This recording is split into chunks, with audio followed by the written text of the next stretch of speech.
My name is Jeremy Last. I'm a proud Nyanyara and Pinjara man living here and working on Ghana country. It's a beautiful country. And joining us today in no particular order is Rebecca Clark. Rebecca Clark is a proud Darug and Darkinjung woman from New South Wales with nearly 14 years of experience in education. And we also have the wonderful Professor Nicola Spurrier. Nicola Spurrier's personal commitment to reconciliation is demonstrated through a growth mindset and a deliberate focus on deep listening. So yeah, welcome to you guys for joining us today. We're so wonderful. Yeah, so wonderful to have you. And yeah, if I could start with the first question to each of you, I'll go with Professor Nicola. Could you please share a little bit about yourself and why you wanted to be on the board of Reconciliation SA? Yeah, so thank you very much, Jeremy, for that lovely introduction. So look, thinking about doing this presentation today, I think it is important to share a bit about yourself and, what's happened to you, because what we are today is a factor of how we've been brought up, where we've lived, what our parents have taught us. So I am going to take you back in my lifetime back to being a little girl in New Zealand. I was born in Dunedin in New Zealand. And in my formative years, I was very aware of the Maori culture. It was something that as a Kiwi, you embraced, you felt it was part of you. And I have these, lovely memories of getting on Air New Zealand flights and being given a little plastic tikkie, which we used to love wearing. We made poise and did poi dancing at school and such like. So we had really a lot of not deep understanding, but we understood how the Maori people had come to Aotearoa in boats from islands, and their spiritual stories, stories about creation were taught to us at school. There was no question about it. It was just the way it was. Anyway, when I was 4, my father had a chance to go to the US and do a training in virology. So off we went, the 4 kids and mum and dad. And this was in the 70s, early 70s. And that was a time of great change. There was a lot of talk of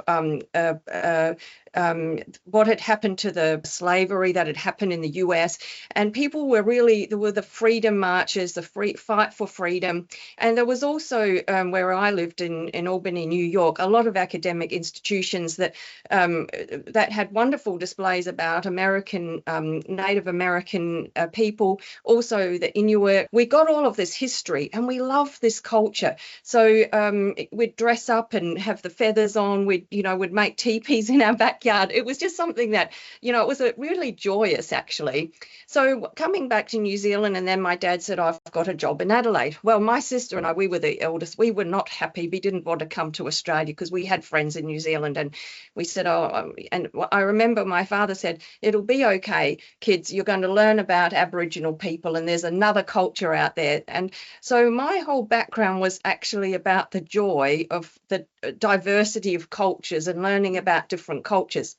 So anyway, we came to Australia, and one big disappointment, and this was in the late 70s by then, was that I didn't see any Aboriginal culture. It was just this absolutely zero. And it was such a shock, actually. And fortunately, my dad was very good at finding us information and bought me some books. And I started reading about the truth of colonisation in this country. And I was aghast, actually. I thought, how could this happen like this? I knew that things like that had happened in New Zealand to some extent, but not quite the same here. And so that was the beginning of my journey of reconciliation. And I've gone on it for a long time. And like you introduced, I'm listening and I'm hearing, and I'm going to keep on that journey. Yeah, no, that's wonderful. And yeah, I think that's a big part of reconciliation, is that listening and hearing. And as well as a young person myself, I'm continuing to listen and hear. And it's one of the great really things. That enrichment, if I can just say to the people listening, it's doing something bigger than you. But it is so enriching. You learn so much, and what a wonderful joy to see that, have that diversity, that tapestry. Absolutely. No, thanks, Nicola. Rebecca, would you like to share a little about yourself and why you wanted to be on the board? Yeah. So like I said, I'm a Darug and Darkinjung woman, which is from the Hawkesbury River region in New South Wales. But I was born and raised on Ghana country. I moved around a lot, spent some time living in Ceduna and Port Broughton and areas like that growing up.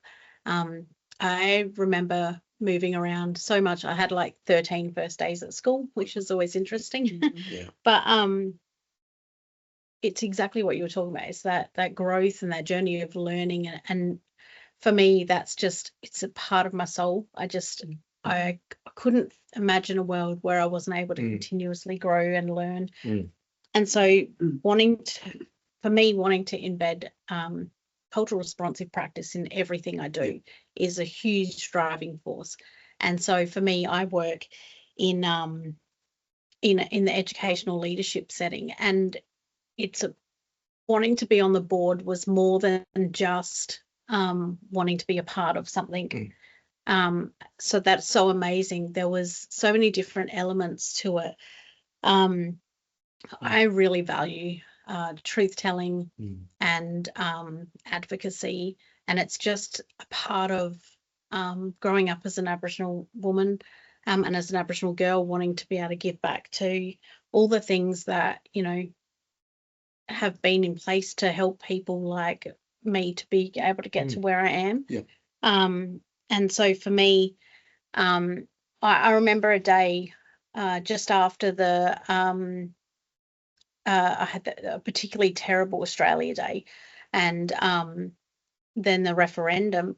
And I remember being online and seeing Reconciliation and SA putting up posts about their like staunch advocacy, and realizing actually, if there can be someone who can so publicly want to support me as an Aboriginal woman and my children and everything we do, then I want to be a part of that. Like I want to be a part of fighting for Reconciliation SA to be able to do those next things.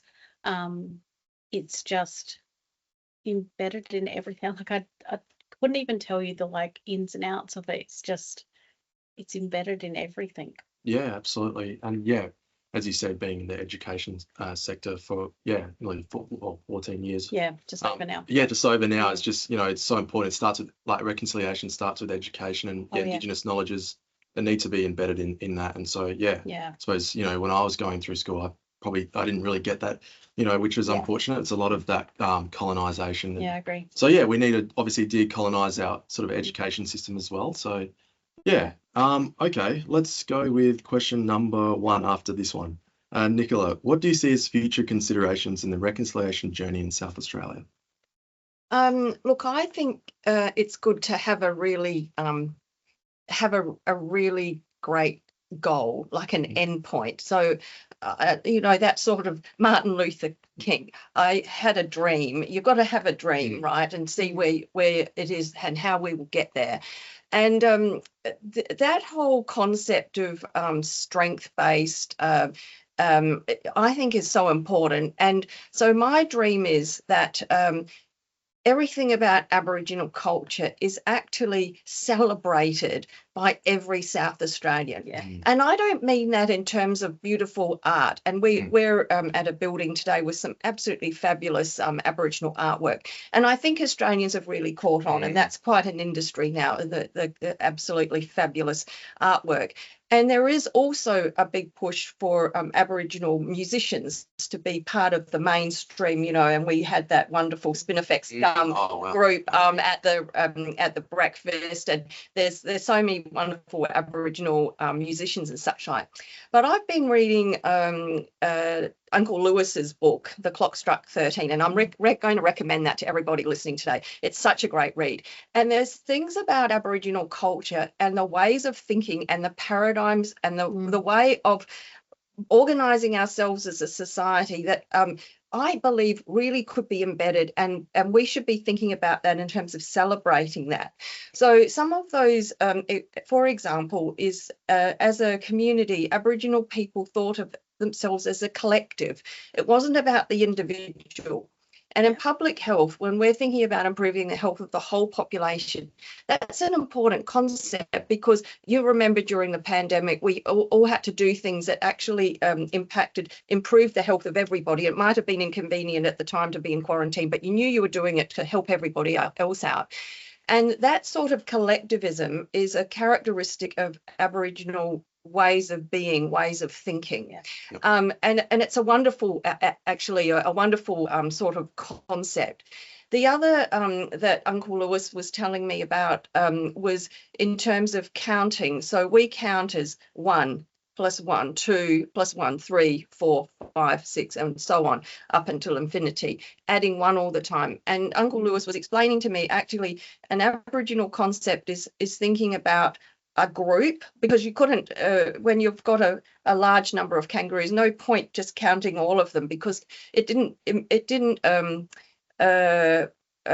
make it, it didn't make it any quicker. So he was saying, as a rouseabout on a station, if you stood there counting all the sheep, it would take forever. Whereas an Aboriginal way of doing it was thinking about the collective and adding in together. Yep. The other really important example, and again, it's critical that we think about this now, is the relationship with the environment. So from a Western perspective, us humans are the totality of it, and we use the environment to take as much as we can get out of it. Whereas an Aboriginal perspective is actually, you are part of the environment. It's it's you, your relative is the environment. Yeah. So you naturally are looking after Mother Earth. And I just happened to see, I went to see David Attenborough, The Ocean, on the weekend. And if you haven't seen that, I do recommend that as well. And we have to look after our planet, because if we don't have a healthy environment, we don't have healthy people. And that interconnected, that one health consideration is so critical in public health. So I've got this dream that every South Australian has an understanding of all the different aspects of Aboriginal culture, and embraces it and celebrates it, and it rises up, and it's just part of all of us. That's it. Yeah, so there's not this division. That's it. No, that's wonderful. And what was the book, sorry, that you mentioned? Oh, so Uncle Lewis has written a book called The Clock Strikes 13, and it's an autobiography, and he's got such a great sense of humour. And this one, I should have also talked about the generosity of Aboriginal people as well, because that's a characteristic that 100%. I've seen from your communities. Yeah, cool. Beck, what qualities do you believe are essential for effective leadership in a reconciliation-focused organisation? Yeah, I think for me, effective leadership has to be bound in cultural humility, courage, and integrity. Leaders need to be committed to continuous learning. There has to be deep listening, particularly for Aboriginal, in Aboriginal spaces with Aboriginal people. It's also vital to have and build genuine relationships based on trust and respect to challenge inequities, and for advocacy for systematic transformation and change, not just individual case by case. We have to look at it as the larger whole. And importantly, effective leaders model accountability, ensuring commitments to reconciliation are transparent, measurable, and followed through. There is huge elements and the opportunity for leaders entering into spaces where reconciliation should be embedded, which is honestly everywhere we go in life, to be huge allies. Like allyship and the process of decolonising and introducing Aboriginal ways of knowing and being and doing to create a more reconciled space is just so important. And that is, like, it starts with leadership in every single space that we're in. Yeah, absolutely. And thankfully we have a wonderful CEO in Jason Downs, and we do. Yeah, he's very proactive and is very focused on the relationship building, which is core of what our mission is. So Nicola, within the context of your role as a strong ally of reconciliation, what is your key message to others who have a desire and commitment to change, and what can they do to activate others and lead and influence? Well, I think the way you introduce me, it is having that learning mindset, and coming to Australia as a little girl, I had that learning mindset, and I'm still learning. So I'm sitting here listening to Beck and thinking, oh, these are gems coming from you. Thank you, Beck.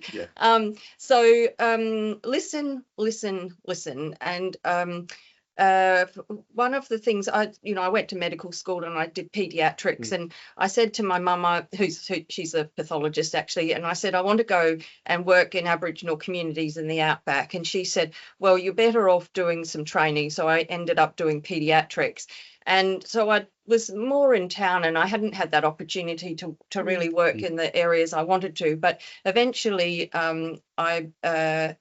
it worked out I could do a clinic at Wataparuna, which is the Aboriginal Health Service in Northern Adelaide, LHN. And so I had a couple of people I could ask, who would I go and speak to be as a mentor, an Aboriginal mentor? And so I made times and went and spoke to these people. And so I was learning, I was listening. And one of the things that Tony Shearing, who's one of my fabulous friends and colleagues at Narlan, she said to me, just ask the question and you'll be given the information. But I remember having this sense of sort of being a little bit scared. Maybe I'd say the wrong thing or do the wrong thing. But I had to overcome that fear. And I did that by asking and listening. And Aboriginal people have been so generous to me. They've given me, steered me in the right direction. And when I got out to do these clinics and pediatrics, of course, it's a mum with a child with exactly the same concerns as me as a mum with a child.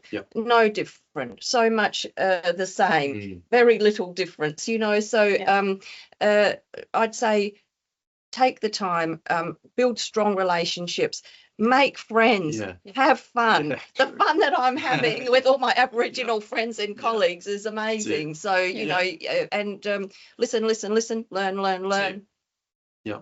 Make friends, have fun. That's it. That's a good philosophy. That's great. Cool. Beck, as someone who works in the Department for Education, how can we continue to grow our reconciliation impact in schools and the education system? Yeah. I thought a lot about this one. It's one of those things where you have a Department for Education, which is 30,000 staff, and it's a huge beast to be able to do it. But we can do it by impacting. And we can make that impact by embedding reconciliation into everyday practice. It's not an add-on, but as a core part of schools, a core part of our educational culture. That includes increasing cultural competency trainings for all staff, which, if you're going to start anywhere, RecSA has some of the best training there is. But it's also about strengthening connections to local Aboriginal and Torres Strait Islander people. We're there. We're not scary. And exactly what you've done. Not all of us. I'm 5'2". I'm not very scary. But it's exactly part of what you said about, so many people tell me that they're worried that they're going to make a mistake or they're going to offend me. And I think for me personally, the only thing that I find offensive is when people don't try. If you try and you make a mistake, I'm more than happy to walk alongside you and help you. But if you don't try, then that's just going to hurt us all. So But and then also supporting student-led initiatives that build on cultural understandings and pride. Our kids deserve to be able to go to a school where they thrive. And the Department for Education has a slogan about every child thriving in their local school. A child can't thrive if they can't be whole. So having culture embedded within their schooling is vital for that. It's also important to centre allyship. We know that majority of school staff and education staff are non-Aboriginal people. So encouraging non-Aboriginal educators and leaders to step up as active allies who share responsibility for driving change is so important. We also need to focus on decolonisation by embedding those Aboriginal ways of knowing and being doing. And for places like the Department for Education and for other huge areas, most of the time we have some sort of a framework to go along with that. And in DFE, we've got a cultural responsive framework which supports people to be able to look at what cultural responsiveness means for them on a personal level. It's the perfect tool just to get in and start using now, just to change the way you are and the way you think. There's also ways of making sure that we embed it in the curriculum and in pedagogy. I know that we have amazing Aboriginal curriculum writers. I'm going to say some of the best in the nation, but that's because I'm absolutely biased not and biased at all. and ensuring that Aboriginal perspectives are visible, that they're valued, and lead the work of reconciliation. Ultimately, it's about creating culturally safe, inclusive environments where every child has a sense of belonging, a sense of respect, and a sense of empowerment. Yeah, no, that's wonderful. Can I just give a little story? Please, I love your story. Well, I was up at the Mitcham Council, and there was I was at a citizenship ceremony actually. The reason I was there was they gave me the keys to Mitcham, and I thought now I can get into the supermarket, you know, the shopping centre after hours and cause havoc. But of course that wasn't really the purpose. But anyway, whilst I was there, there was a Ghana elder, and I can't quite recall now who it was, but they gave a beautiful welcome to country, and they started off by saying Namani. Anyway, there happened to be, and I think it was Coromandel Primary School was there, Coromandel Valley Primary School. And so when she said Namani, all these little voices said, Mani, all right. And she took a step back. She said, that's never happened before. How beautiful. Wow. Anyway, they were there to as part of the ceremony, and they were going to do some singing. So they get up on stage and they started singing. So they sang in Ghana to start with, and it was "We Are One, We Are Australians," and these gorgeous little children singing this in Ghana, and I was like, oh, getting the tears out of my eyes. And then they sang it in English, and then you know what they did? They did it in Auslan. Oh. So they did cultural, they did you know, diversity, and they were inclusive in terms of disability as well. So, and these are little kids, you know, 5 or 6 years of age. So I've got a lot of hope for the future. Absolutely. I think we're going to be in a great place with the way young people go, what? No, of course, we're all the same. Let's learn and get on with things. Yes. That's it. I agree. Oh, wonderful. Let's hope in the future. That's it. And that sort of leads on to the next question of, so we have a question from Anne. This is for you, Nicola. How can we make best use of the Public Health Act and its reporting requirements to better understand and respond to social determinants of health data or evidence at the local community level? Should we consider and champion an asset-based community development approach to collectively address such issues? Oh, I love that question. I'm wanting copies of these questions afterwards. So that is a very timely question because we're in the process of rewriting the state public health plan, which is part of a requirement of the Public Health Act.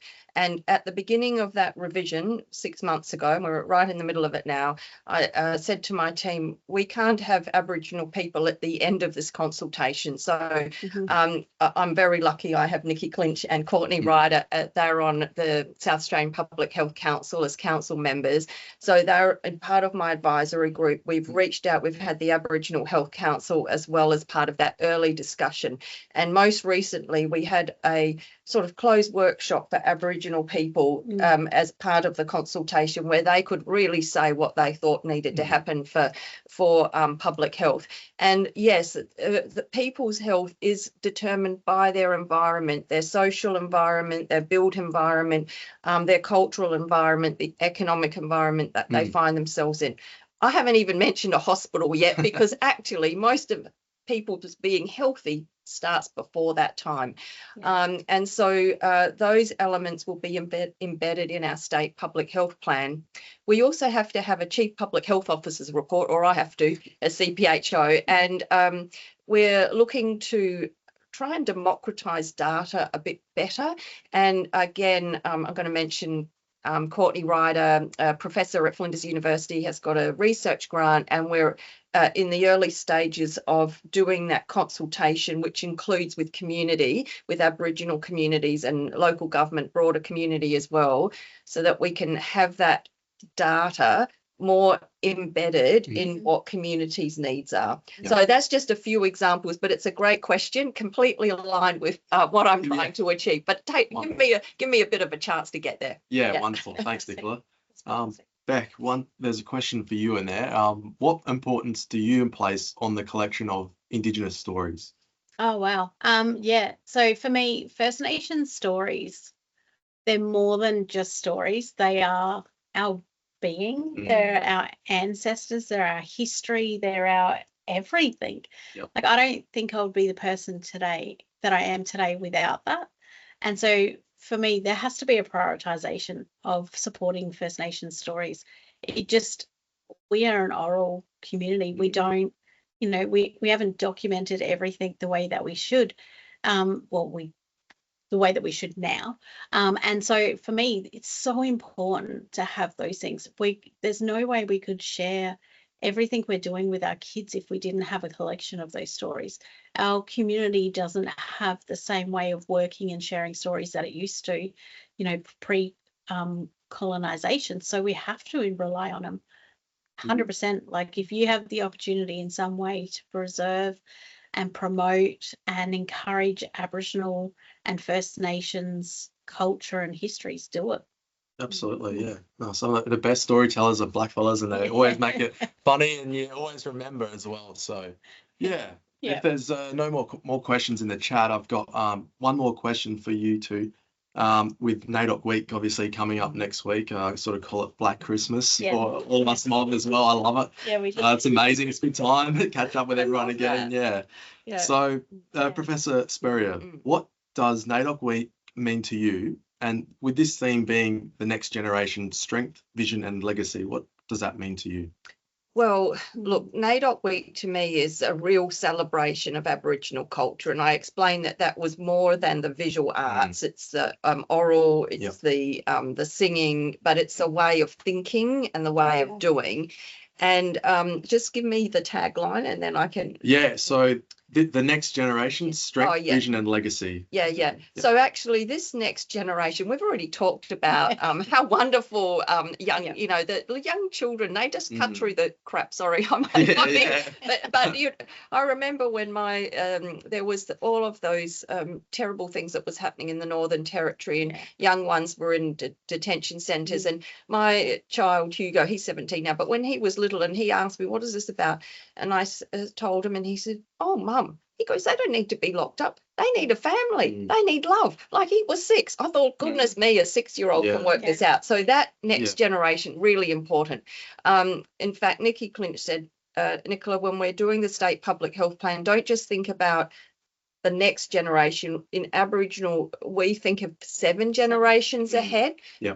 Correct? Yeah. And if you do that and you think about the decisions that we make today, we have to think of 7 generations ahead, then we would make different decisions than we're making, right? Especially around environmental issues.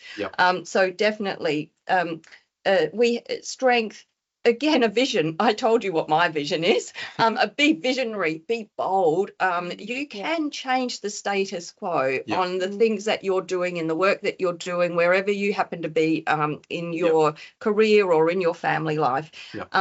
And again, you're going to leave a legacy. So you might think, oh, that's just a small thing to do. But those conversations, the reading that you do, the discussion that you have, sharing it with your families, questioning when you hear things, calling out racism that you might hear in the workplace or on a bus or wherever it happens to be, you will leave that legacy. So, so for me, NAIDOC Week is that celebration. I love that, like Christmas.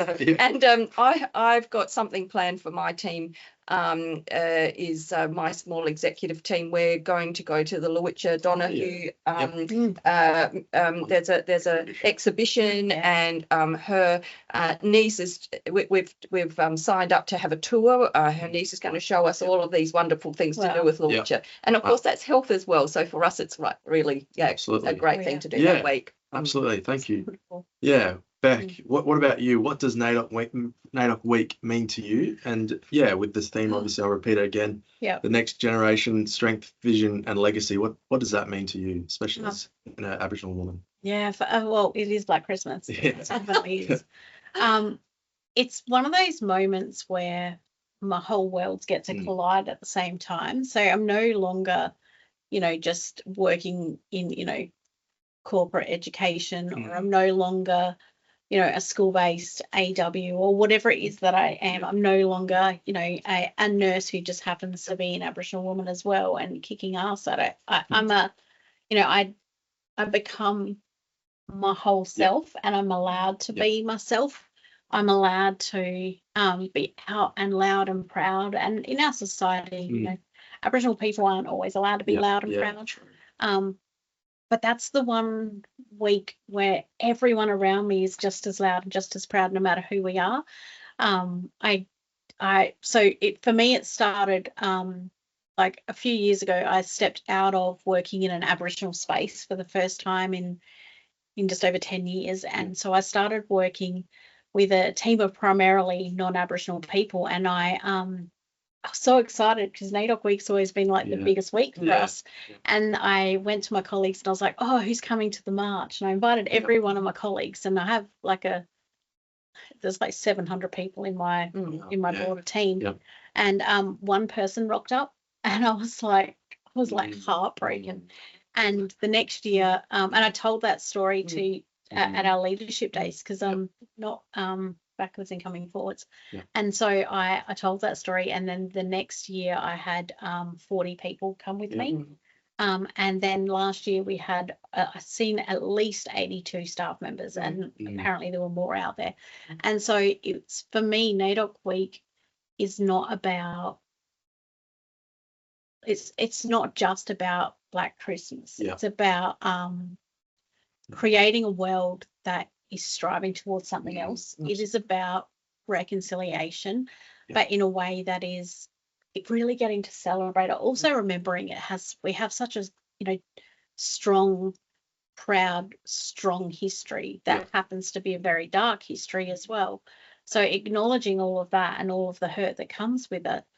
But when you look at this year's theme, like for me, you know, I've got 4 kids and 2 grandkids, and that is what NAIDOC Week is about. And that's what the theme is about. It's about growing them, growing our next leaders. Like, I've got a daughter who is more strong and resilient and staunch than any Aboriginal person I've ever met, because like my nan embedded it in me, and we've embedded it in her, and that's what this is about. It's about growing that next generation to be strong and to realize how amazing they are. No, thank you. Thanks, Beck.